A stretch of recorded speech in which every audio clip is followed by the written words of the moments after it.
అధ్యాయం.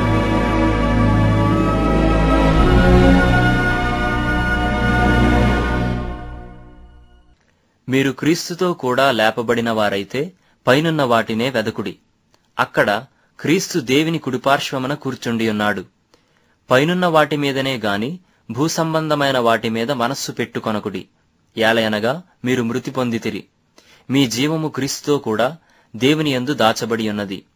మనకు జీవమై ఉన్న క్రీస్తు ప్రత్యక్షమైనప్పుడు మీరును ఆయనతో కూడా మహిమయందు ప్రత్యక్షపరచబడుదురు. కావున భూమి మీదనున్న మీ అవయవములను అనగా జారత్వమును, అపవిత్రతను, కామాతురతను, దురాశను, విగ్రహారాధనైన ధనాపేక్షను చంపివేయుడి. వాటి వలన దేవుని ఉగ్రత అవిధేయుల మీదికి వచ్చును. పూర్వము వారి మధ్య జీవించినప్పుడు మీరును వీటిని అనుసరించి నడుచుకొంటిరి.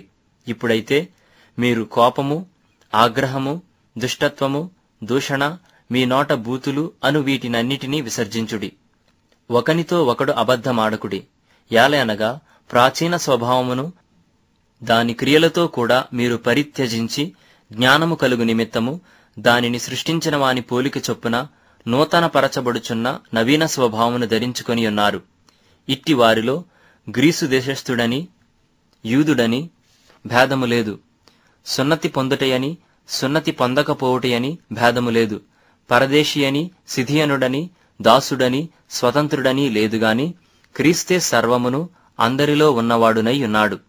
కాగా దేవుని చేత ఏర్పరచబడిన వారును పరిశుద్ధులును ప్రియులునైన వారికి తగినట్లు మీరు జాలిగల మనస్సును, దయాళుత్వమును, వినయమును, సాత్వికమును, దీర్ఘశాంతమును ధరించుకొనుడి. ఎవడైనను తనకు హాని చేసెనని ఒకడనుకొనిన ఎడల ఒకనినొకడు సహించుచు ఒకనినొకడు క్షమించుడి.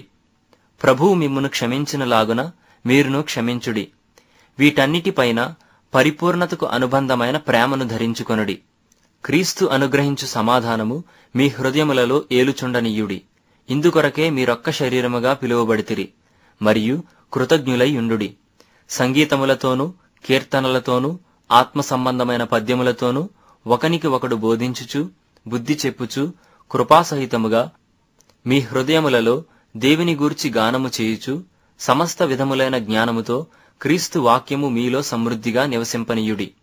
మరియు మాటచేత గాని క్రియచేత గాని మీరేమి చేసినను ప్రభువైన యేసు ద్వారా తండ్రి అయిన దేవునికి కృతజ్ఞతాస్తుతులు చెల్లించుచు సమస్తమును ఆయన పేరట చేయుడి.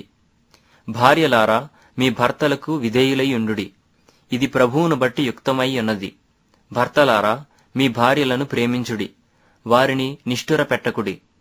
పిల్లలారా, అన్ని విషయములలో మీ తల్లిదండ్రుల మాట వినుడి, ఇది ప్రభువును బట్టి మెచ్చుకొనదగినది.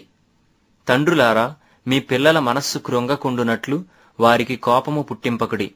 దాసులారా, మనుషులను సంతోషపెట్టువారైనట్టు కంటికి కనబడవలెనని కాక ప్రభువునకు భయపడుచు శుద్ధాంతఃకరణ గలవారై శరీరమును బట్టి మీ యజమానులైన వారికి అన్ని విషయములలో విధేయులై ఉండుడి. ప్రభువు వలన స్వాస్థ్యమును ప్రతిఫలముగా పొందుదుమని ఎరుగుదురు గనుక మీరేమి చేసినను అది మనుషుల నిమిత్తము కాక ప్రభువు నిమిత్తమని మనస్ఫూర్తిగా చేయుడి.